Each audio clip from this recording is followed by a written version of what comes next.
Claudio Muecay me pregunta algo de lo que estábamos hablando del motín de Prigozhin. De Prigozhin en realidad, pero le digo Prigozhin porque así rima con motín y suena bien y total, ¿a quién le importa? No va a venir Prigozhin a reclamarme que estoy diciendo mal su nombre. Pero me dice Claudio Muecay, ¿crees que la salida de Prigozhin del conflicto, además de ser una señal de debilitamiento de Putin, puede ser favorable para Ucrania? No, no directamente. Es decir, quienes llevan la guerra, que son Surovikin y Gerasimov, ¿sí? No han cambiado. Las estrategias, los planes, los planes de batalla, la forma en que están sosteniendo sus posiciones defensivas, los planes de ataque que tengan, no se van a ver afectados directamente. A largo plazo o a mediano plazo, con los acontecimientos que puedan desarrollarse en Rusia, por supuesto que sí. Pero quienes pensaban que iba a tener un efecto directo en el campo de batalla, desafortunadamente, creo que no. Creo que no tiene por qué. Entonces, yo de todos modos estoy cada día más convencido de que la decencia es la única opción decente, es estar del lado de Ucrania. ¿Qué cree que pase ahora en Rusia? ¿Una opinión responsable tuya simplemente cambiará algo? No, ha cambiado. A ver, con esto vamos a terminar. Lo que vamos a ver en la tele rusa de esta semana es que no hubo motín. ¿Cuál motín? ¿Cuál intento de golpe de Estado? ¿De qué me está hablando usted? No. Los propagandistas ahora están negando la existencia misma del motín. O sea, fue así como que Prigozhin se levantó con dolor de estómago y sacó a sus tanques a pasear para ver si se oxigenaba un poco y se le bajaba la acidez y ya. Porque todavía no se ponen de acuerdo si hubo derramamiento o no de sangre. Cayeron seis naves aéreas derribadas por las armas antiaéreas de Prigozhin. Esto es inevitable. Vuelvo a lo que decía antes.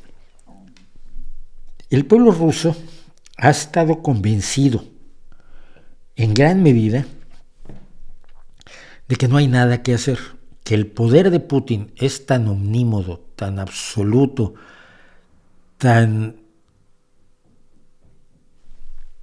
omnipresente en todo lo que es la vida cotidiana de los rusos, que por otro lado económicamente muchos de ellos están mucho mejor que la Unión Soviética, esto no hay que negarlo, pero no todos, sí había una pobreza a nivel rural, lugares donde todavía no hay agua corriente, también. Pero cuando tú veías las entrevistas con jóvenes rusos había un desánimo enorme, no se puede hacer nada. Democracia, pues, sí, sería bonito una democracia, pero aquí no se puede. Oye, libertad de expresión, bueno, sí, sería bonito poder hablar y protestar, como yo viví en España y vi como cada vez que se les daba la gana protestaban. Sí, pero igual aquí no nos dejan. Y yo creo que esa mística del líder absolutamente intocable quedó enormemente perjudicada, enormemente dañada, enormemente disminuida con esto. No solo por el levantamiento de Prigozhin, que tiene el problema de que era uno de los tipos más cercanos a Putin y de quien se fiaba más Putin. Por supuesto, los mejores traidores son aquellos que los que confías mucho, ¿no? Funciona mejor como traidores que aquellos de los que desconfías. Pero no solo es eso, es que llegaron a 200 kilómetros de Moscú. Y recordemos que llegaron casi tan cerca como llegó el ejército nazi en 1942. Sí, en 1942. No me citen. Pero además el que lo paró fue Lukashenko, y a Lukashenko el máximo propagandista ruso lo ha llamado héroe de Rusia, cosa que nunca ha llamado a Vladimir Vladimirovich Putin.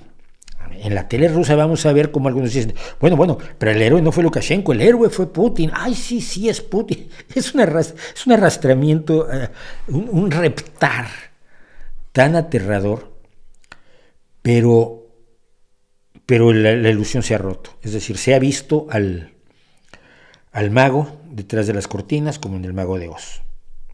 Putin no es invencible. Sus leales le van a seguir siendo leales, pero saben que las cosas pueden cambiar. No hay certeza de estabilidad. Y esto puede tener consecuencias en Rusia o no. Putin está tratando de consolidar su poder, esto es evidente porque sabe lo que ha pasado. No se llega a donde se llega, donde ha llegado Putin y se mantiene allí 30 años, si no sabe perfectamente cómo tirar los hilos del poder. Entonces,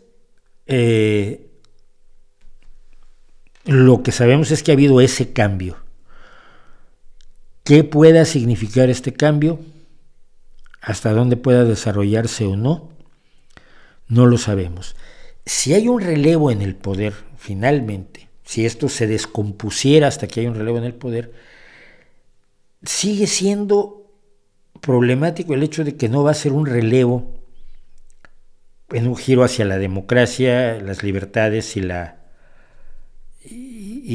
integración a la comunidad internacional de la que se ha excluido prácticamente del todo Vladimir Vladimirovich Putin. Pero sería un interrogante. De momento lo único que sabemos con certeza es eso. He leído a 30 analistas de derecha, de izquierda, de arriba, de abajo y de centro, y salvo los proputinitos, los hijos de Putin, todos coinciden en que el poder absoluto de Putin se ha visto erosionado de manera grave, de manera que percibe la población y que por lo tanto perciben aquellos que tienen ansia de poder. No sé qué cuenten de esto los expertos en geopolítica, pero...